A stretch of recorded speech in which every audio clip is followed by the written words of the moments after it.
माँ, मैं तुम्हारा सिर कभी झुकने नहीं दूंगी, बस मुझ पर भरोसा रखना और जो मैं करना चाहती हूँ वो मुझे करने दो। ये वो शब्द थे जब एक बेटी ने अपनी माँ से वादा किया।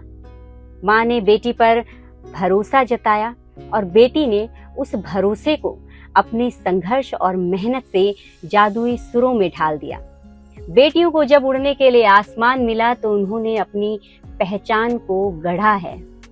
अगर उस दिन माँ ने अपनी बेटी पर विश्वास न जताया होता और बेटी उस भरोसे की कसौटी पर खरा न उतरी होती तो आज उत्तराखंड को ये मधुर और अद्भुत आवाज नहीं मिलती।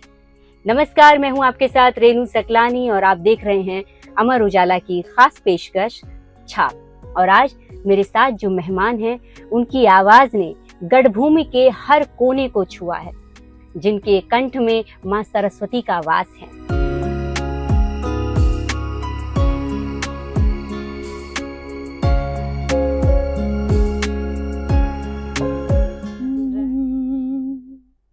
आवा लोगों झांकी देखा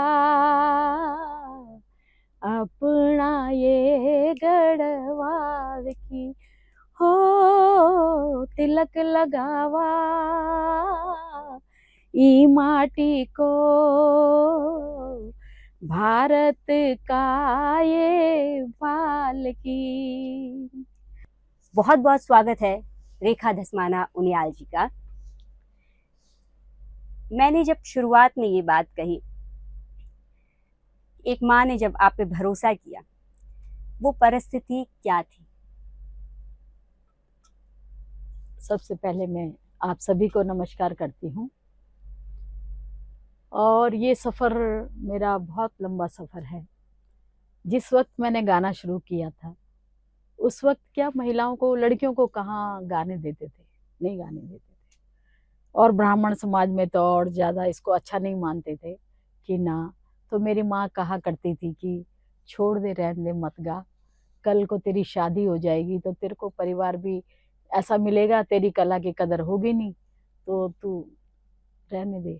फिर क्या होता था कि आसपास के लोग भी कहा करते थे, क्योंकि हम लोग प्रोग्राम में भी जाते थे तो उस वक्त रात हो जाती थी आने में, रिकॉर्डिंग में जाते थे उसमें भी घर आने में रात हो जाती थी। रात मतलब 8 बजे, उस टाइम बहुत बोलते थे कि यार ये 8 बज गए। तो हालांकि ऐसा नहीं, उस वक्त का माहौल बहुत अच्छा था फिर भी आज के समय से।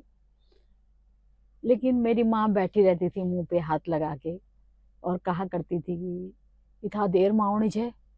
तो तब मैं कहती थी कि तुम परेशान मत हुआ करो, देखो ऐसा है, जब तुमने मुझे बाहर निकाला हुआ है तो मतलब ये है कि आपकी इज्जत मेरे हाथ, मैं कभी आपका सिर को झुकने नहीं दूंगी माँ, और हमेशा तुम्हारे नाम का इज्जत ही करूंगी।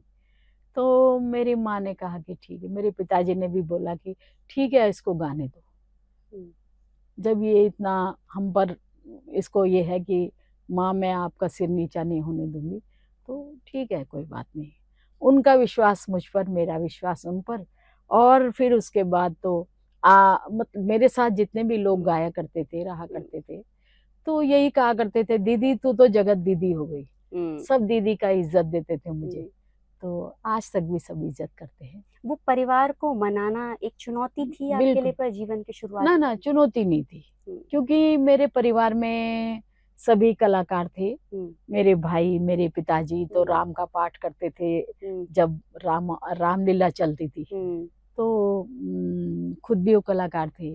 मेरी माँ खुद कलाकार थी। मेरी माँ तो सुरैया जी के, लता जी के गीतों को गाया करती थी, जो पुराने पुराने गीत थे। अच्छा।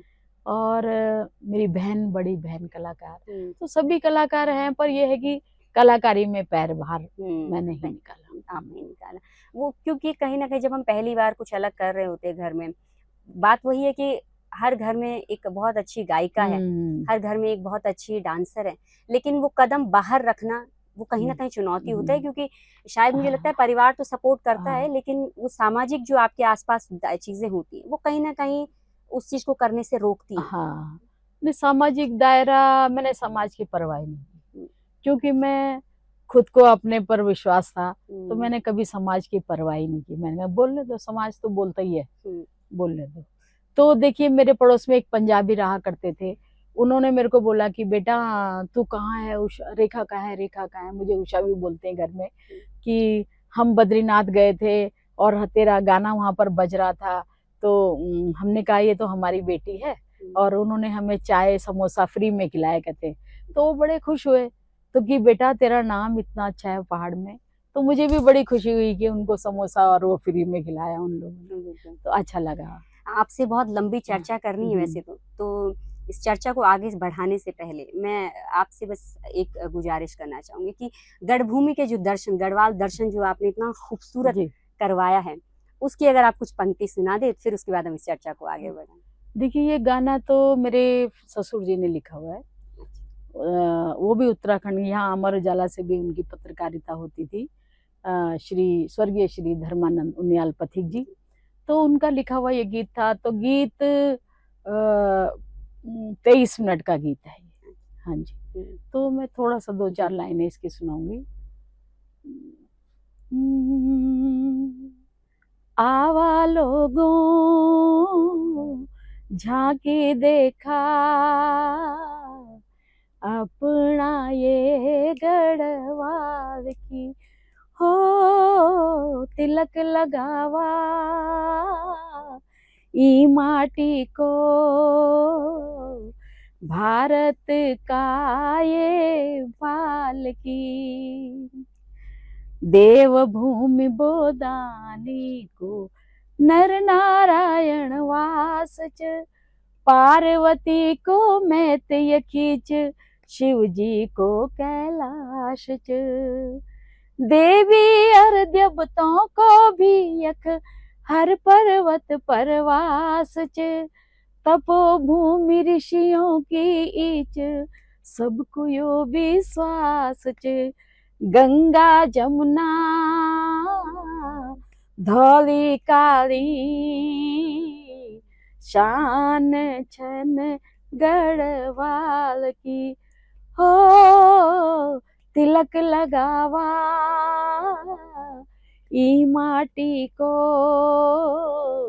भारत का ये भाल की, नमो नमो गढ़ जननी, नमो नमो गढ़ जननी, नमो नमो गढ़ जननी, नमो नमो गढ़ जननी। बहुत खूबसूरत, बहुत खूबसूरत।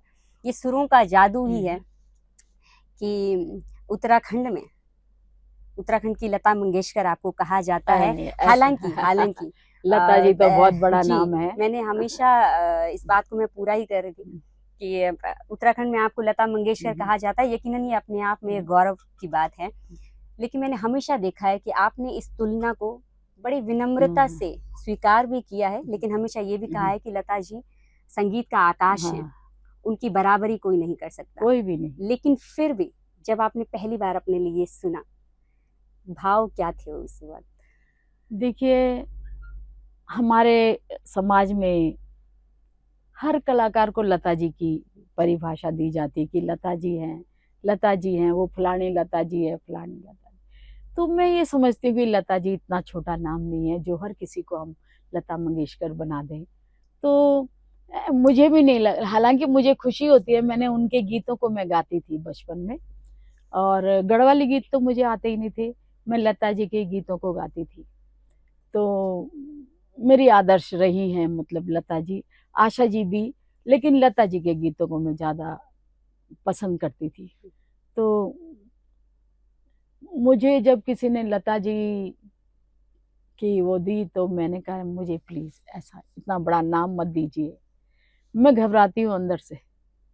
लता जी हैं, और हम लोग ठीक है, अपने उत्तराखंड के लिए हमने बहुत काम किया है और एक पहचान अपनी बना के रखी। पहचान भी इसलिए कि हम लोग गढ़वाली बोलते हैं, कुमाऊनी भी मैं बोल लेती हूँ, तो हमने अपने कुमाऊनी गढ़वाली में हम लोगों ने गाना गाया, तो लोगों को पसंद आया, तो लोगों के दिल को छू गया, तो वो अच्छा लगा लोगों को।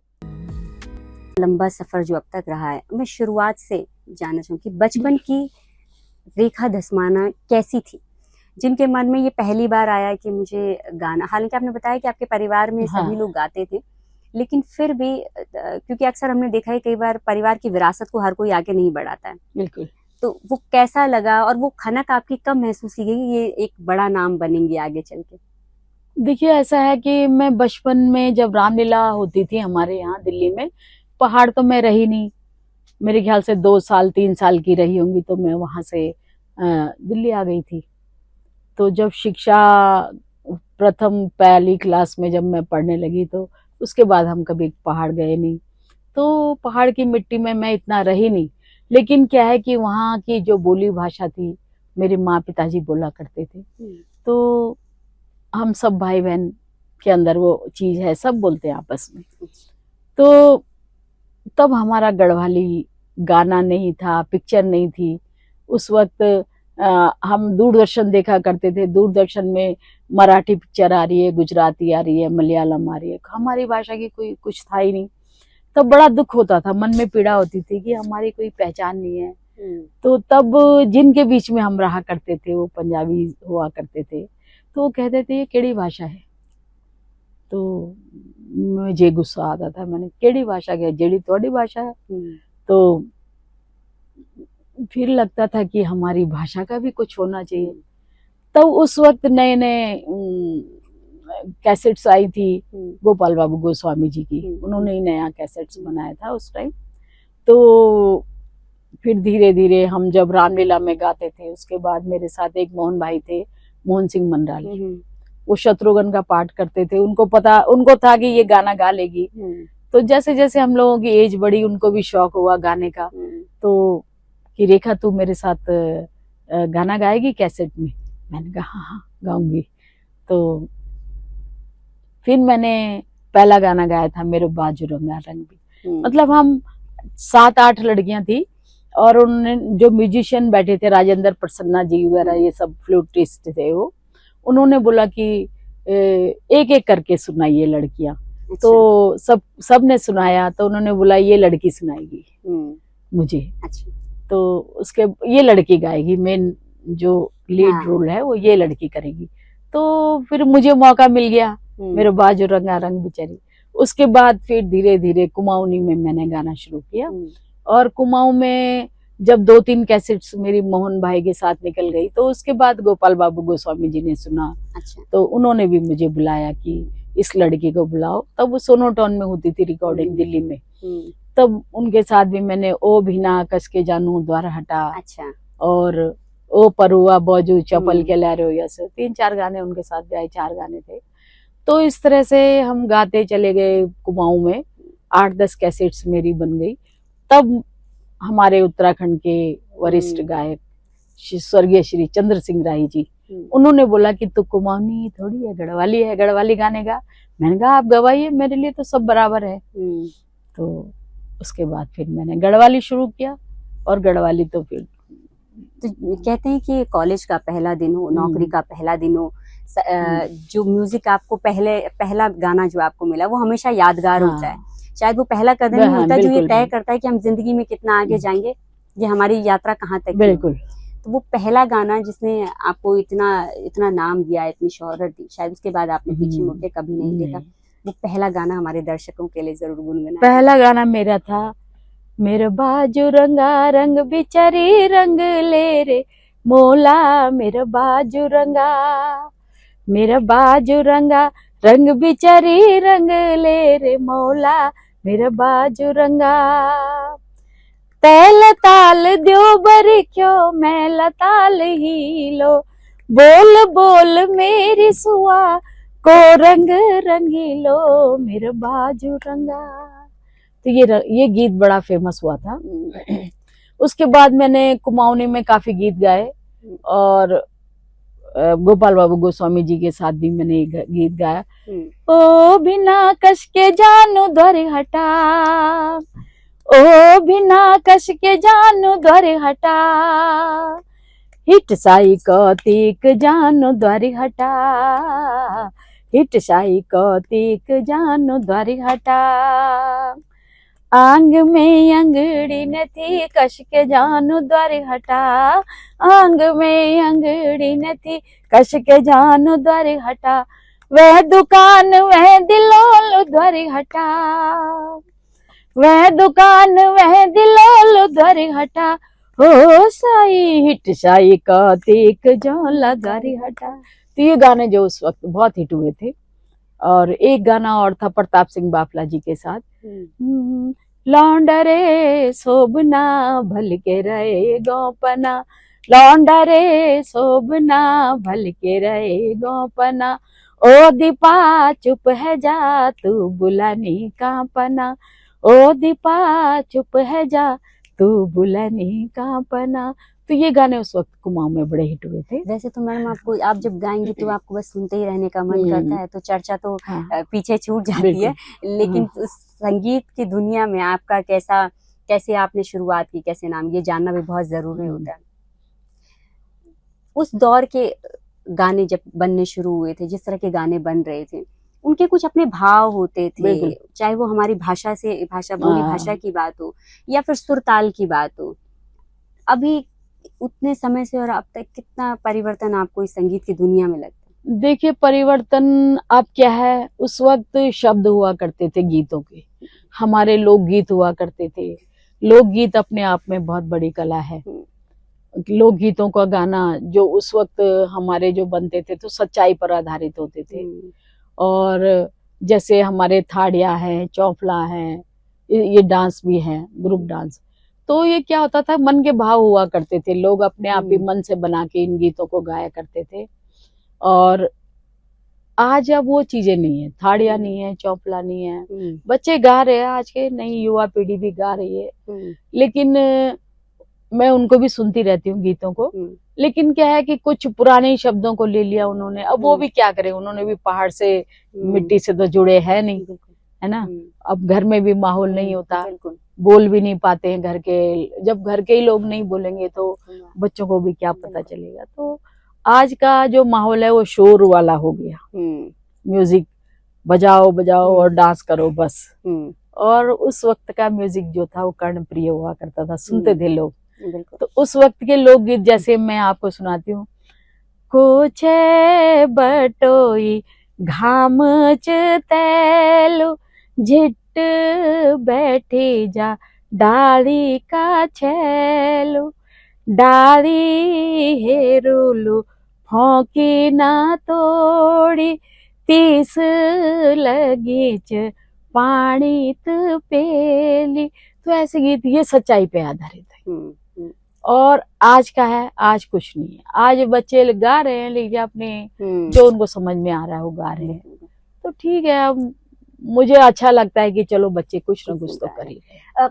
मैंने एक बार आपसे आपका जब सुना भी था, कई बार आप कई मंचों पर एक बात ये भी कहती है कि लोगों को ये पता नहीं है कि किस संस्कार में कौन सा गाना बजना चाहिए, क्योंकि अधिकतर कोई भूत का गाना वो शादियों में चल रहा है। तो कुछ उदाहरण है आपके पास जिस तरह है, क्योंकि हम तो किसी भी शादी में जा रहे हैं और हम वो सुन रहे हैं, क्योंकि हमें उसकी जागरूकता नहीं है कि हम क्या करें। देखिए आजकल चीजों का देखो, जो जागर हमारे गाए जाते हैं, देवी देवताओं के जो जागर होते हैं, उनको गाने की एक सीमा होती है, एक दायरा होता है, उतने दायरे में हम उनको गा सकते हैं।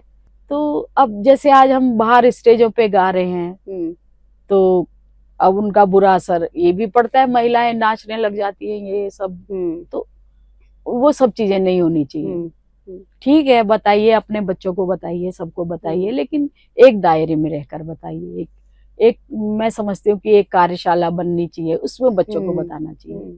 और जैसे हमारा आजकल वो गीत चल रहा था, चैत की चैतली, केशव अनुरागी जी का गीत है।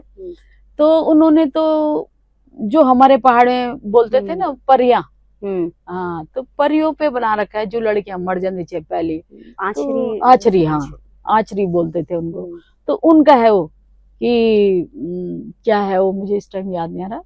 हे उड़ू गया रे। तो चैत के महीने में ऐसा सब होता है। तो ये सब क्या है, शादियों में नहीं बजने चाहिए। भूतों के गीत छनी, तो इनका एक दायरा होता है।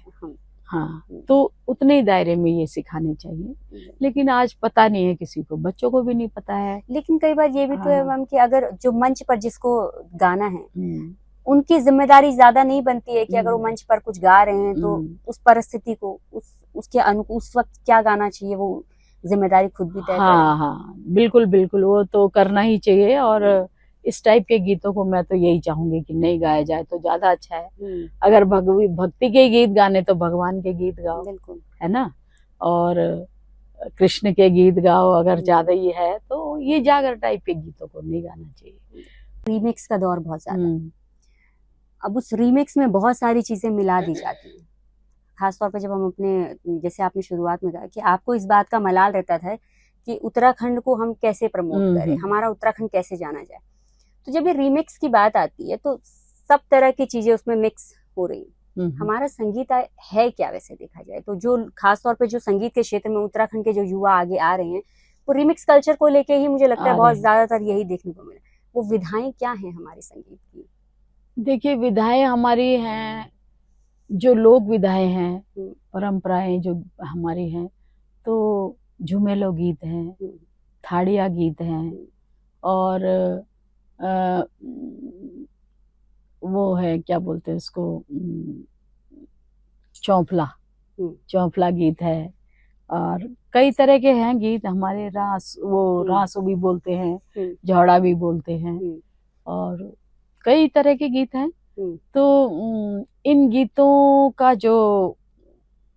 को जब मेले होते हैं पहाड़ों में, जब कभी बड़ा बड़ा मेला लगता, अब तो मेले का मतलब ही नहीं है, तो उस वक्त ये महिलाएं गाती थी, अपना खुश होती थी, और वो थाड़िया करते थे, चौफला करते थे, झुमेलो करते थे।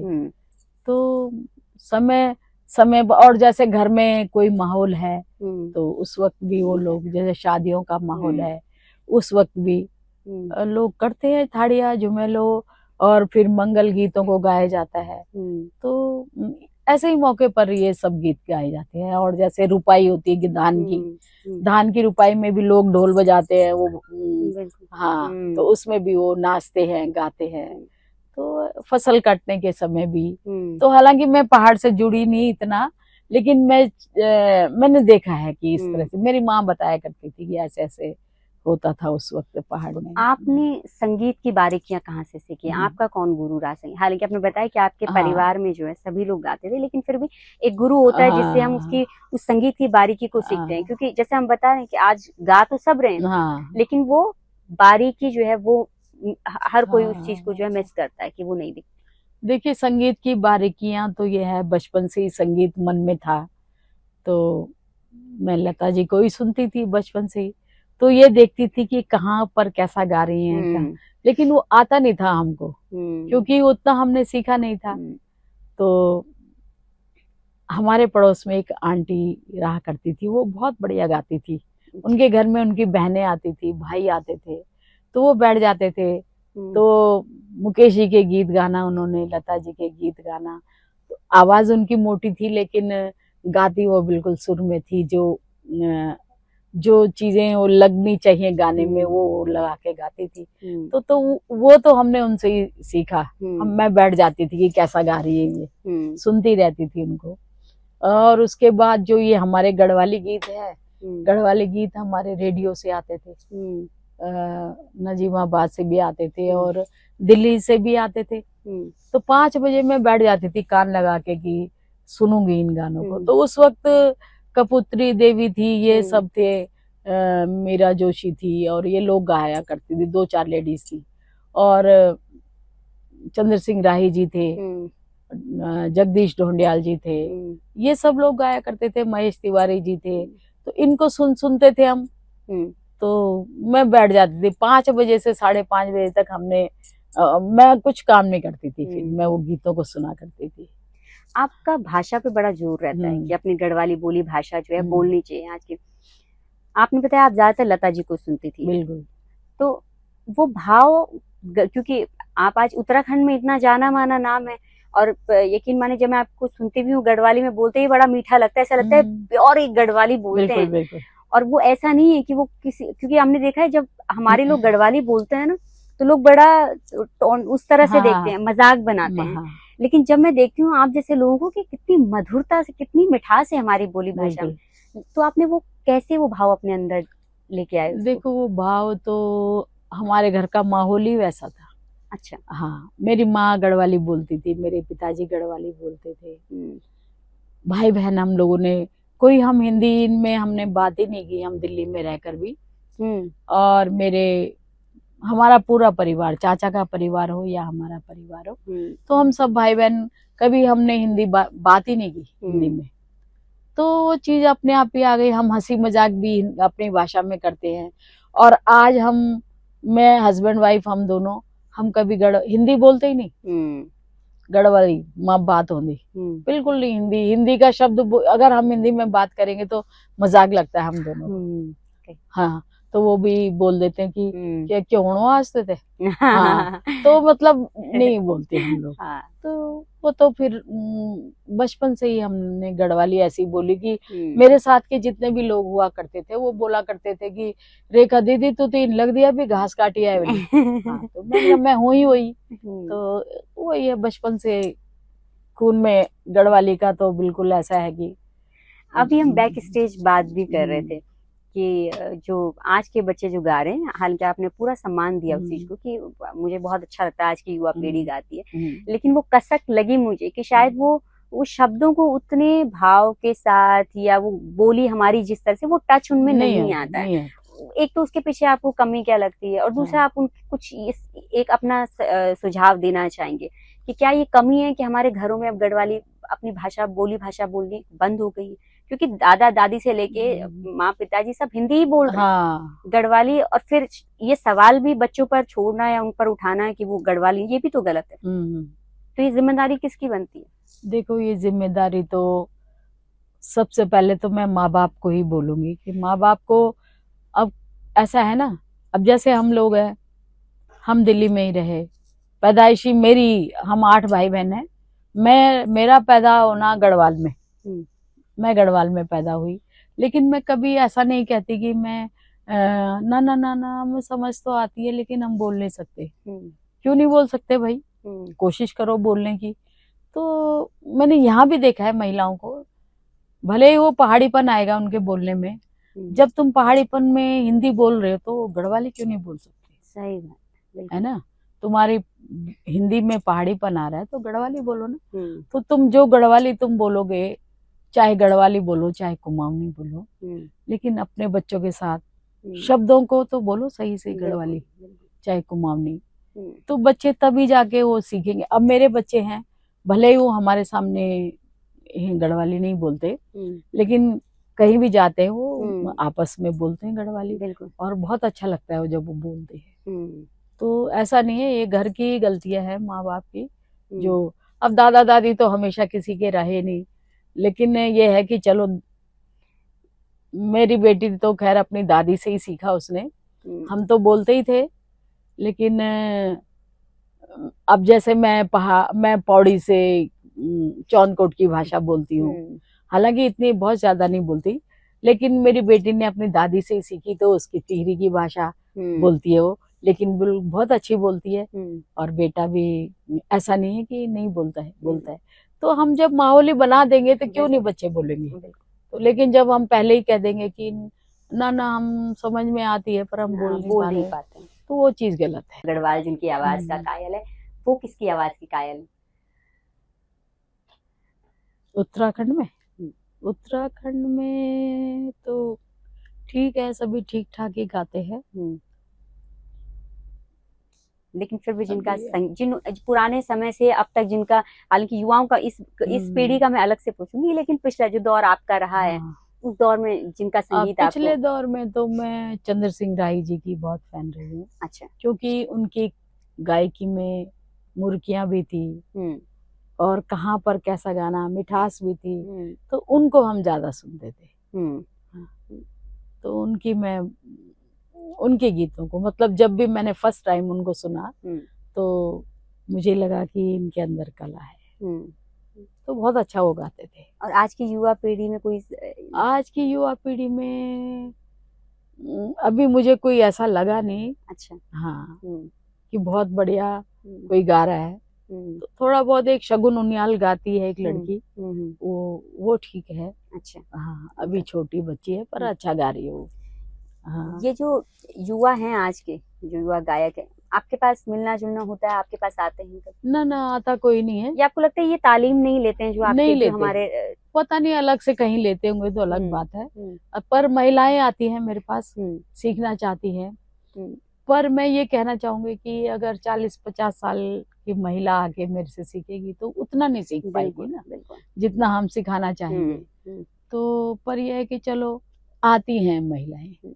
तो जब आपने गाना शुरू किया था, एक अच्छी इतना नाम आप कर चुकी थी, तो मुझे लगता है उस दौर में महिला संगीतकार बहुत कम होती थी, या संगीतकार तो महिला कोई थी नहीं, महिला हमारे गायिका उत्तराखंड में। हाँ, गायिका ही रही उस वक्त जो है।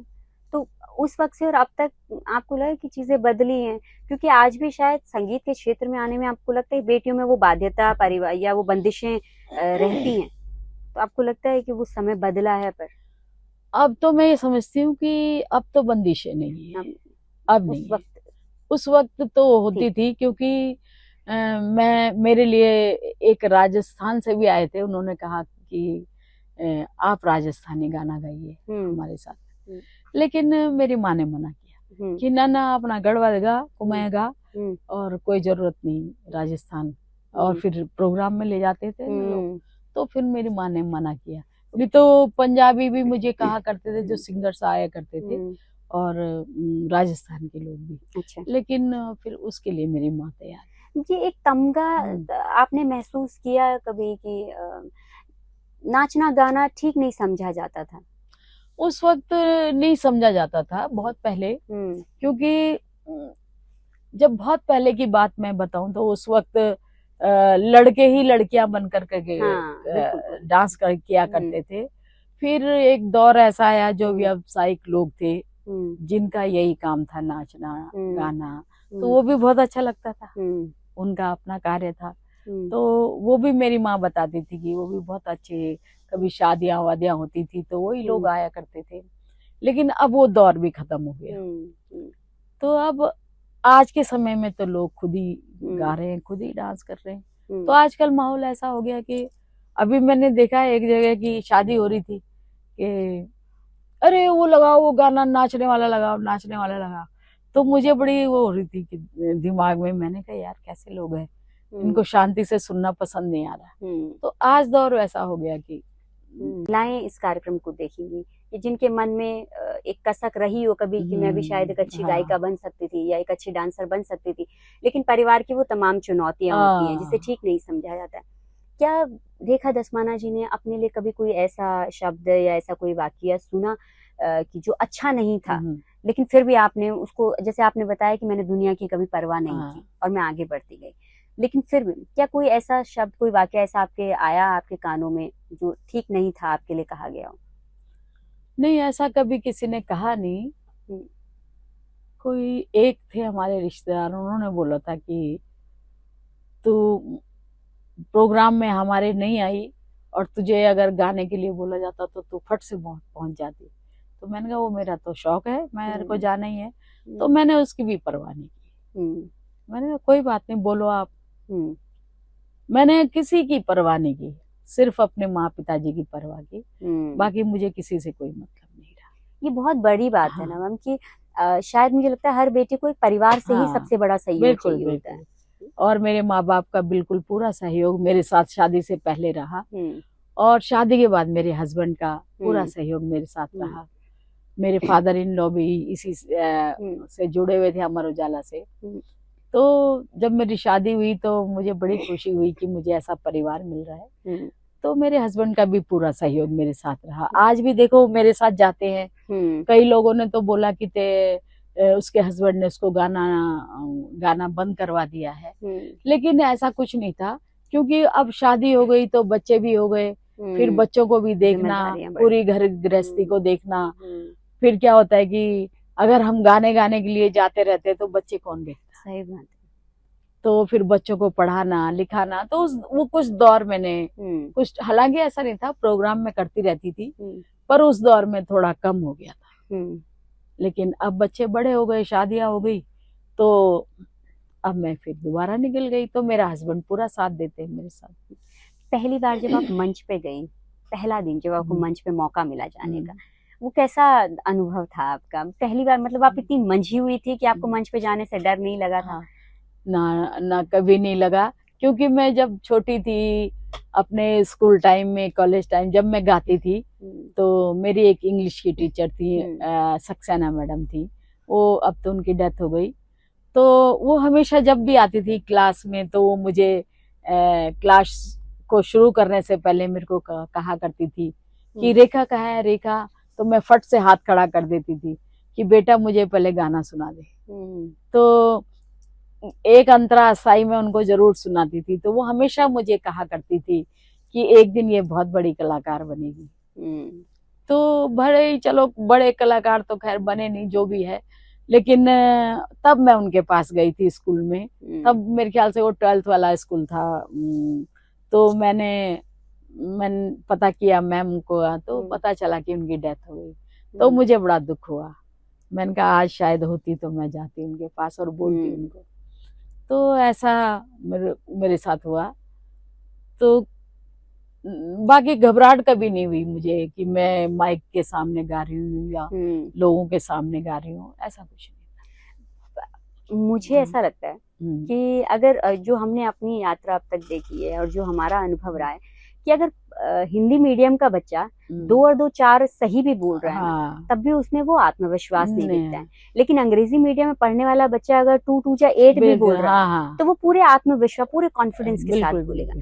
तो बच्चों में वो बचपन से, क्योंकि मुझे लगता है कहीं ना कहीं किसी न किसी घर में एक रेखा दसमाना हो जो हमारे सामने नहीं है अभी, वो आत्मविश्वास बच्चे तक पहुंचना, कितने लोगों, चाहे वो स्कूल के टीचर हों, चाहे वो घर में माता पिता हो, कितना बड़ा रोल प्ले करते हैं बच्चों के आत्मविश्वास में। देखो ऐसा है ना, आत्मविश्वास तो बचपन से ही होना बहुत जरूरी है। क्योंकि जब मैं छोटी हुआ करती थी तो हम 2-3 बच्चे हुआ करते थे ऐसे ही इसको बजाना और गीत गाना, ए मालिक तेरे बंदे हम, कुछ भी आता था तो गाते रहते थे कहीं पर भी। ऐसा नहीं था कि हम घबरा रहे हैं या डर रहे हैं।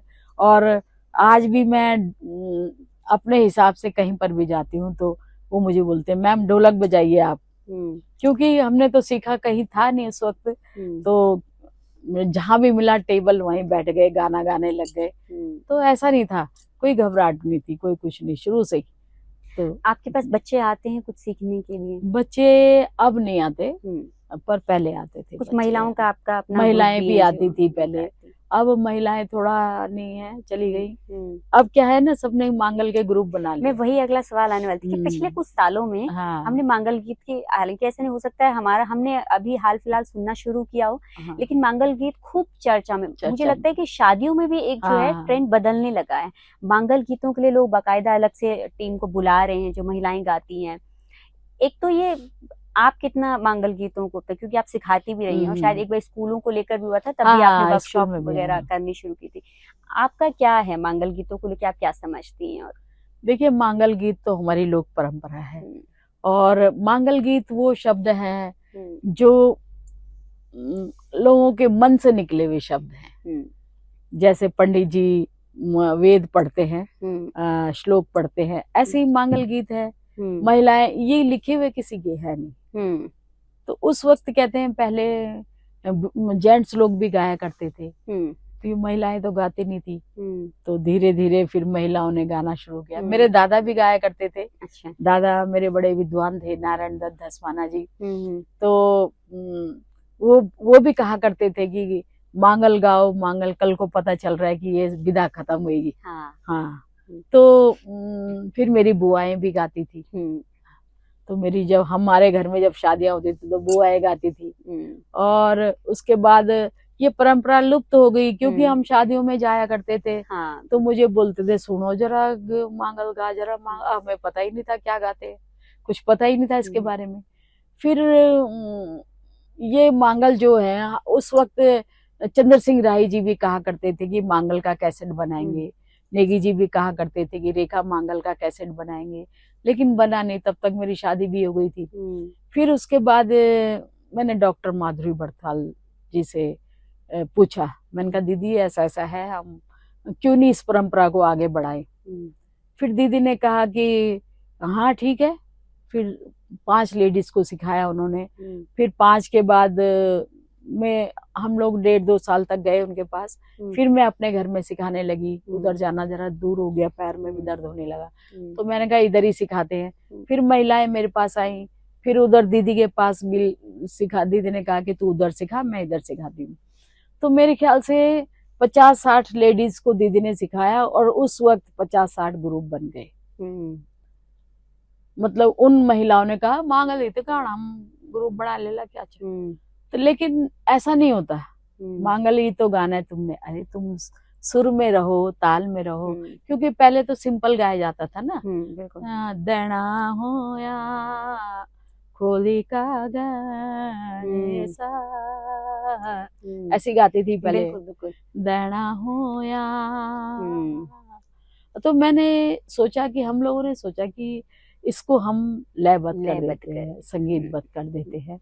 तो फिर हमने इसको संगीतबद्ध किया और आज देखो ये इतना अच्छा लगता है, ये मांगल की परंपरा कि जहाँ भी शादी होती है तो बच्चे बोलते हैं कि मांगल वालों को बुला के लाओ। उनको भी अच्छा लगता है कि मांगल परंपरा हमारी जो लोग गाएंगे तो अच्छा लगेगा। और वो हल्दी का जो सबसे मुझे लगता है वो शादी में जो है वो जो एक हल्दी की जो परंपरा है वो वाकई अपने आप में अद्भुत है, अद्भुत है। और वो जब उस शुभ अवसर पर वो मांगल जब बजते हैं वो वाकई उस पूरे माहौल को वो अलग कर देते हैं। बिल्कुल अपने आप छलक आते हैं उन गीतों में, इतना भाव है।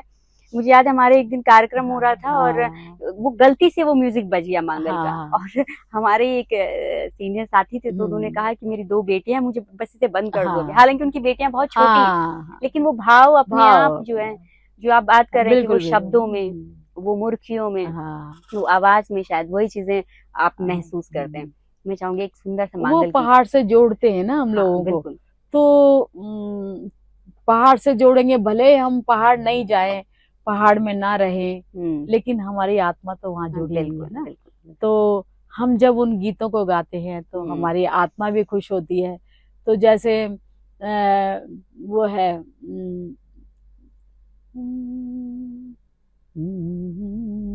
मैं कन्यादान का सुनाती हूँ आपको। दे द्यावा बाबा जी, दे द्यावा बाबा जी गो कन्या दान, दे द्यावा बाबा जी गो कन्या दान हे। कन्या को दान, कन्या को दान स्वर्ग समान, कन्या को दान स्वर्ग समान है।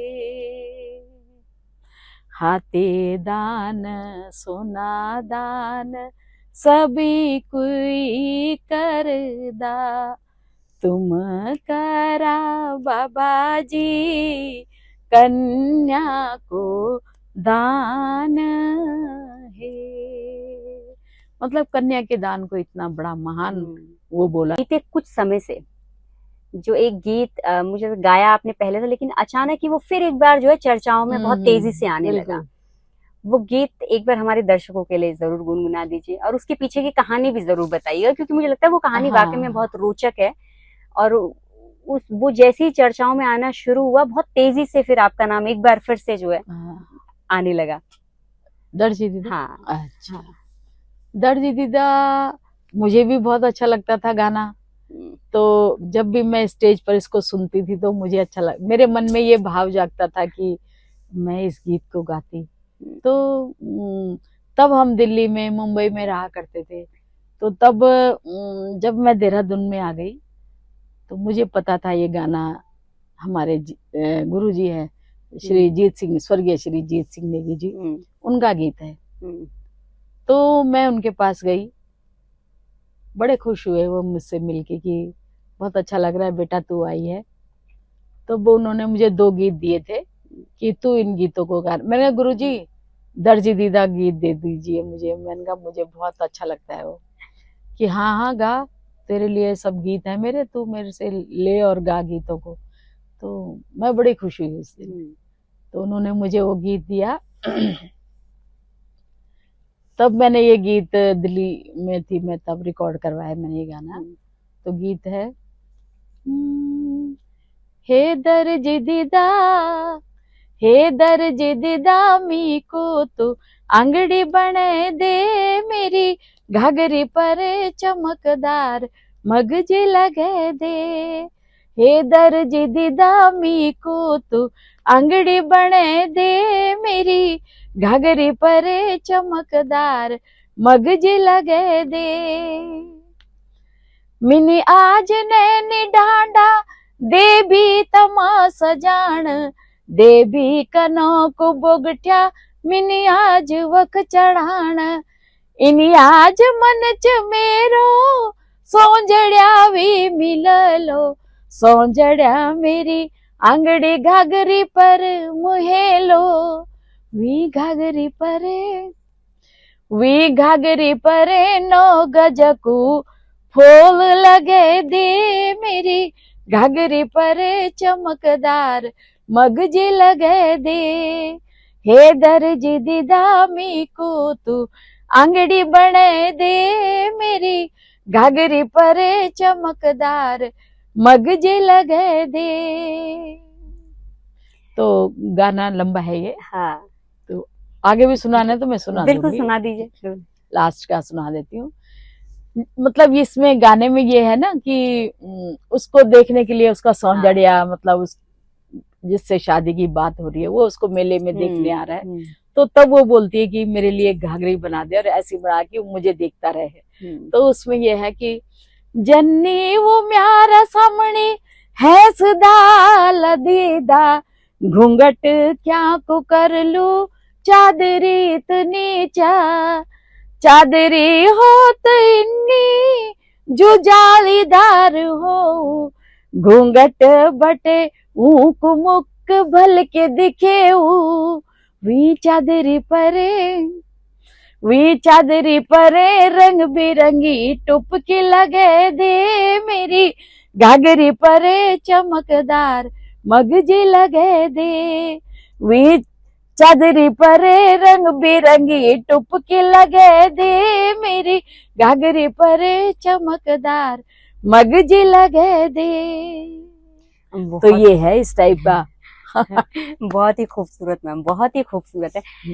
ये बताइए, जब इस स्पीच मैंने जैसे कहा कि जब ये गाना अचानक से एक बार फिर सुर्खियों में आने लगा, तो आपके मन में क्या आ रहा था? हालांकि आपने पहले भी गाया था, तो उसके बाद मुझे लग रहा है और लोगों ने भी इसे गाना शुरू गाया है इसको, और लोगों ने भी इस गीत, लेकिन गाने को खत्म कर दिया। जैसे ई घाघरी परे नो गजकू खोल नहीं है, फोल है वो। तो गलत शब्द बोल देते हैं बच्चे, खोल लगा दे। और मैंने आज नैने डांडा देवी तमाशा जाना, तो उसमें क्या बच्चे बोल देते हैं देवी का पास जाना। तो मतलब जो शब्द हैं उनको सही ढंग से बात करें। और कई शब्द हैं जो बच्चों गलत गाते हैं, लेकिन उनको लगता है शायद हम गलत गाते हैं वो बच्चे।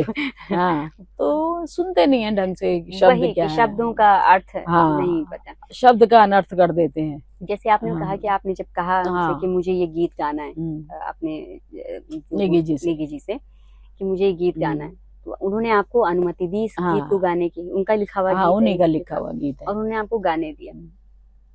जब हम किसी के गाने, जैसे आजकल ट्रेंड है रीमिक्स का, किसी का गाना उठाया और हम गाते हैं, या आपने जब आपको ये गाना मिला,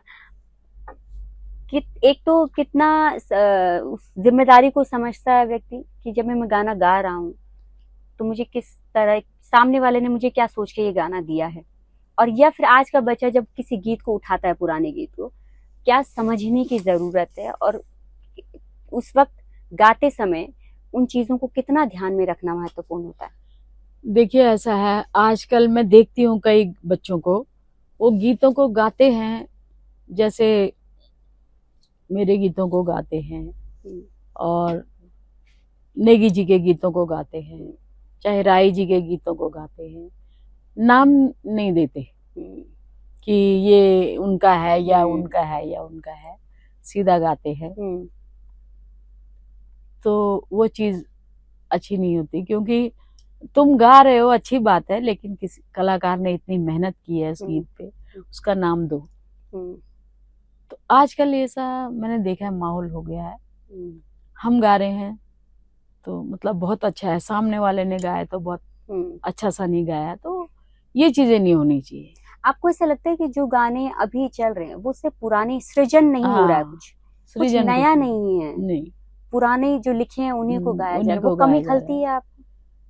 कमी तो फिर यही है ना कि भाई आप कुछ नया लिखिए, कुछ अपने बड़ों से सीखिए, सुनिए क्या क्या पहाड़ में कैसा होता है, क्या होता है।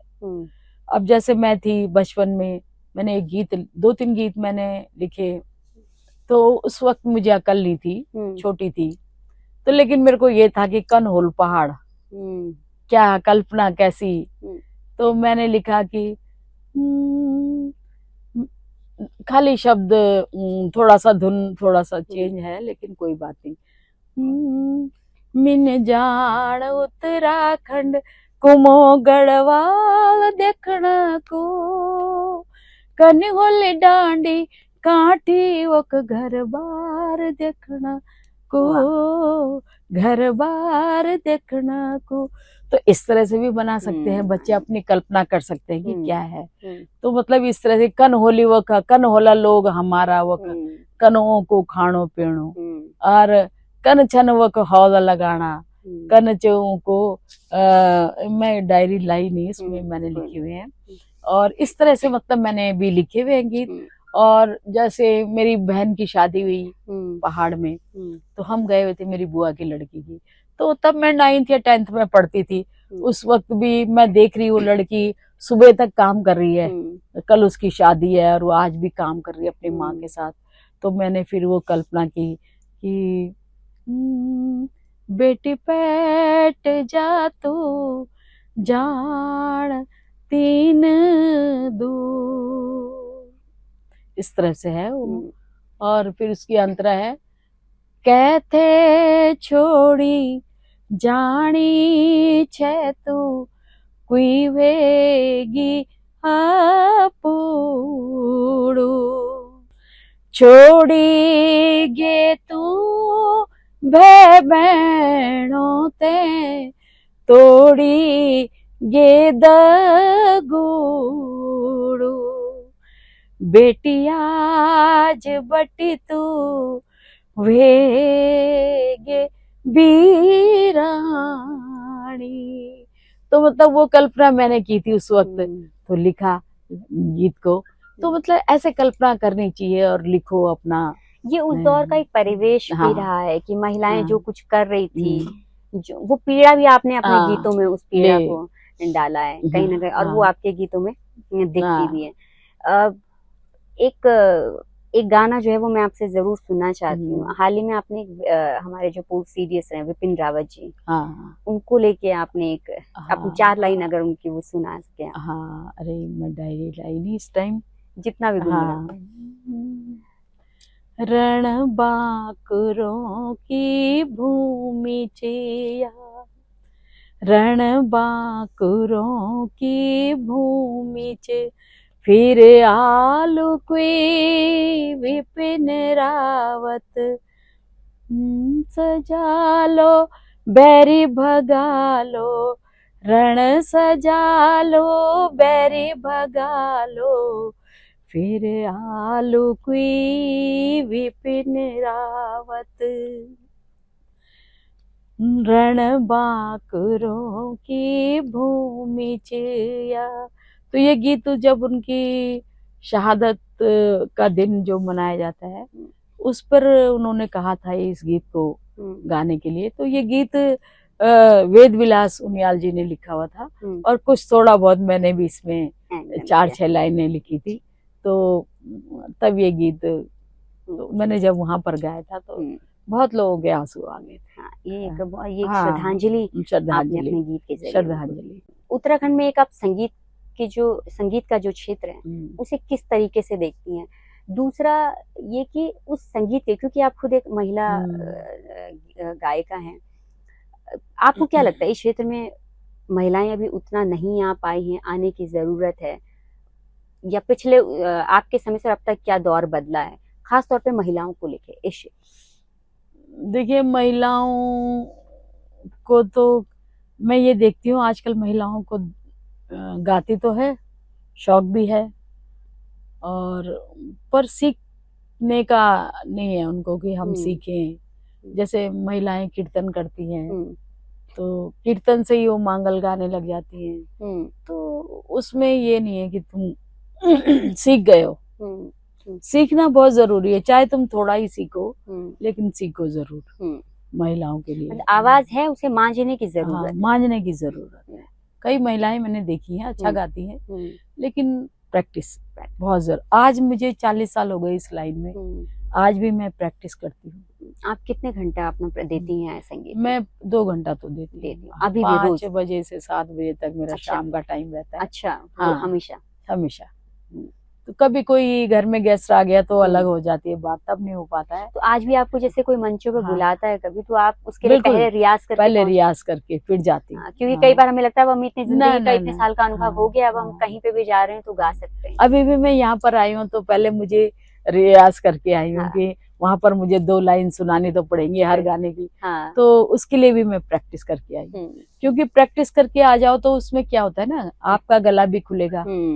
हाँ, तो प्रैक्टिस तो करनी पड़ती है। और कैसे देख आप उत्तराखंड में संगीत के भविष्य को कैसे देखती हैं? संगीत का भविष्य तो ठीक ही है, वैसे मैं इतना ये नहीं कहूंगी कि बहुत बढ़िया है, क्योंकि सीखने की कोशिश नहीं करते आज की युवा पीढ़ी जो है। गाते हैं, सुन के गा लेते हैं, वो चीज है आज की बच्चों में। आपको लोग जैसे पंजाबी म्यूजिक है, जिस तरह से उसने अपनी पहचान बनाई है, आज बॉलीवुड की बात करें तो हर कोई पंजाबी सिंगर को ले रहा है, वहाँ का संगीत भी अपने फिल्मों में अडॉप्ट करना शुरू किया है, या दूसरे साउथ की तरफ चले वहाँ। लेकिन उत्तराखंड की म्यूजिक में कमी लगती है कि उस हिसाब से हम अपने आप को नहीं लेके आ पाए। देखिए, सबसे अगर हम बॉलीवुड की तरफ जाएं तो सबसे पहले पंजाबियों का तो राज था ही, तो ऐसा नहीं, पंजाब का संगीत भी अगर वहाँ का लोक संगीत भी हम सुनेंगे तो वो भी बहुत अच्छा लगता है। तो हमारे पहाड़ का क्या है कि लोक संगीत को लेते नहीं है। लोक संगीत को लेंगे तो तब जाके हमारा कुछ आगे बन सकता है कुछ, लेकिन हमारे जानना नहीं चाहते ना लोक संगीत में क्या है। अगर लोक संगीत में हमारे पहाड़ के लोग जाएं, लोक संगीत की तरफ जाएं तो बहुत कुछ कर सकते हैं, लेकिन कोई जाना नहीं चाहता। खाली वही मैं बताया ना अभी, कान फोड़ो संगीत की तरफ चलते हैं। आजकल रील का बड़ा ट्रेंड है। 60 सेकंड की रील में गाते हैं, और वो आपने कभी ट्राई किया रील बनाना? कभी ना, वो तो मुझे बिल्कुल पसंद नहीं आता रील बनाना, क्योंकि आजकल अब हमारी उम्र भी नहीं चाहिए हम रील बना। पर आपने देखा आजकल मुझे लगता है उत्तराखंड के सारे आधे से ज्यादा टैलेंट आपको रील में ही दिखता है, क्योंकि रील का वो ट्रेंड जो आया है, सबको लगता है कि शायद उसी में कुछ कर देंगे तो हम वायरल हो जाएंगे। तो खासतौर पे जो युवा पीढ़ी है उसके लिए आप क्या मैसेज देना चाहेंगे? देखो, रील भी बनाए तो अच्छे बनाए, क्योंकि रील अगर लोग देखते हैं तो मैं देखती हूँ कि इतनी बढ़िया लोग बनाते नहीं है। अगर थोड़ा सा तुम आवाज किसी की चल रही है, फिर तुम गा रहे हो, फिर तुम डांस कर रहे हो, तो मजा नहीं है उसमें। अपना ही गीत गा करके अपना ही तुम रील बना के डालो तो उसको थोड़ा सुनने में आनंद भी आएगा। बिल्कुल। लेकिन बाकी ऐसा कुछ नहीं है रील में। रील तो मुझे तो बिल्कुल पसंद नहीं। आपको लगता है कि सरकार के स्तर पर ये जो हमारी म्यूजिक इंडस्ट्री है उसको डेवलप करने के लिए कुछ लोग यहाँ से जो बाहर गए, जिन्होंने, ऐसा नहीं है, उत्तराखंड से बहुत सारा बड़ा नाम ऐसे है जो बाहर काम कर रहा है, बॉलीवुड में काम कर रहा है और अच्छा नाम कमाए। आपको लगता है कि जो लोग यहाँ से चले गए उनको शायद अपने राज्य के बारे में भी सोचने की जरूरत है, या केवल एक अपने तक सीमित ना रखे, इसको बड़े लेवल पे अगर देखें तो अभी इसमें बहुत कुछ करने की गुंजाइश है, बहुत कुछ करने की है, बहुत जरूरी है, क्योंकि हमारे उत्तराखंड में संगीत को इतना महत्व नहीं दिया गया, कलाकार को इतना महत्व नहीं दिया गया। ठीक चीज ही गा रहे हैं, बस बात खत्म। ऐसा नहीं होना चाहिए। हम लोगों ने तो बहुत मेहनत कर ली, बहुत मेहनत की। मैंने सीखा भी उसके बाद, शादी के बाद सीखा क्लासिकल। तो अब यहाँ पर नहीं है, यहाँ पर इतना ठीक चीज ही कर रहे हैं, बस ठीक है, ऐसा है। एक कार्यशाला होनी बहुत जरूरी है जिसमें कि हमारे बच्चे सीखें तरीके से, जिसमें उसको हिंदी, ओ गढ़वाल का लोक संगीत, कुमाऊं का लोक संगीत भी सिखाया जाए। और हिंदी का तो सिखाना ही चाहिए। हिंदी का अब ये भातखंडे वगैरह इनमें तो सीखते ही हैं बच्चे, तो हिंदी का तो सीख रहे हैं, जो भी सीख रहे हैं बच्चे। लेकिन एक पहाड़ का भी लोक संगीत बच्चों को पता चलना चाहिए, ताकि हमारी कला आगे बढ़े, हमारी लोक परंपरा आगे बढ़े। तो वो चीजें होनी बहुत जरूरी है। इस तरफ जरा कमी झुकाव है सरकार का, तो संगीत की तरफ होना चाहिए, क्योंकि संगीत में ही सब कुछ है। तुम्हारे राज्य की भी पहचान है, बिल्कुल, है ना, और हमारी भाषा की भी पहचान है कि उत्तराखंड का है ये। जैसे हम नथुली पहनते हैं इतनी बड़ी, तो पता चल गया ये उत्तराखंड का है। बिल्कुल, क्योंकि आज एक बन के चला गया ना एक अरे जहाँ भी फोटो देखेंगे अरे ये उत्तराखंड की।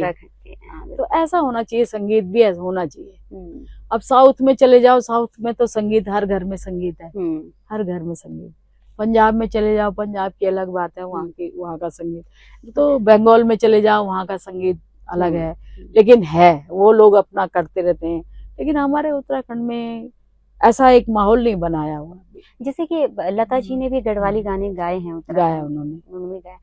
तो जब इतनी बड़ी गायिका, जिनको संगीत का आसमान बोला जाता है, इतनी बड़ी गायिका, वो कमी कहाँ, किस स्तर पर रह गई हमारे संगीत को ऊपर करने? ध्यान नहीं दिया ना, ध्यान नहीं दिया। एक तो हमारे यहाँ कलाकार ऐसे हैं जो बड़े बड़े कलाकार भी हैं, उन्होंने कभी नहीं चाहा कि हमारे संगीत को आगे बढ़ाया जाए। जैसे शिष्य गुरु शिष्य की परंपरा नहीं है हमारे यहाँ। जैसे गुरु शिष्य की परंपरा में देखती हूँ हर जगह, हमारे यहाँ है ही नहीं। ये बहुत बड़ा हाँ, ये कमी है बहुत बड़ी। और गुरु शिष्य की परंपरा अगर हो जाए तो फिर अपने आप ही संगीत आगे बढ़ता रहता है। बिल्कुल, तो वो चीज नहीं है, तो वो चीज होनी बहुत जरूरी है। तो इस कार्यक्रम के हम समापन करेंगे, लेकिन उससे पहले मैं चाहती हूँ, क्योंकि आप भी लता जी की बहुत बड़ी फैन है और हम पूरी दुनिया उनकी फैन है, तो उनके किसी गीत के साथ जो है हम उनका गीत सुना देती हूँ। अब तो याद भी नहीं है, लेकिन सुना देती हूँ। लता जी का गीत जब मैं बहुत छोटी थी तब से यही गीत गाती थी। अजीब दास्तां है ये, कहाँ शुरू कहाँ खत्म, ये मंजिलें हैं कौन सी, न वो समझ सके न हम। अजीब दास्तां है ये रोशनी के साथ क्यों धुआं उठा चिराग से, ये रोशनी के साथ क्यों धुआं उठा चिराग से, ये ख्वाब देखती हूँ मैं कि जग पड़ी हूँ ख्वाब से। अजीब दास्तां है ये, कहाँ शुरू कहाँ खत्म, ये मंजिलें हैं कौन सी, न वो समझ सके न हम। अजीब दास्तां है ये। तो बहुत गीत में गाया करती थी लता जी के। वाकई जितनी खूबसूरती के साथ आपने ये गीत गाया है, अब यकीनन आपकी आवाज ने तो हम सबके दिलों में छाप पहले ही छोड़ी है, लेकिन आपने हमें अपना इतना कीमती वक्त दिया, आप आए, आपका बहुत बहुत धन्यवाद। और लोक उत्तराखंड के संगीत को एक महिला मात्र शक्ति ने जो है आगे उठाने का, बढ़ाने का बेड़ा उठाया है। मुझे लगता है हर घर में कोई ना कोई महिला, कोई ना कोई बच्ची ऐसी है जिनके अंदर रेखा दसमाना जी हैं, छुपी है एक, बस उन्हें आगे बढ़ाने की जरूरत है। और जिस तरह से उनकी माँ ने, उनके परिवार ने उन्हें सहयोग किया, यकीनन अगर आप अपने घर में उस प्रतिभा को मौका देंगे, आगे बढ़ने का मौका देंगे, उसके हुनर को समझेंगे, तो न सिर्फ एक परिवार का, एक समाज और एक पूरे राज्य को इसका फायदा पहुंचता है। जल्द मिलेंगे एक नई कहानी के साथ, तब तक आप जुड़े रहिए amarujala.com के साथ। अगर आप ये वीडियो YouTube पर देख रहे हैं तो हमारे चैनल को सब्सक्राइब कर बेल आइकन दबाएं और Facebook पर देख रहे हैं तो हमारे पेज को लाइक करें।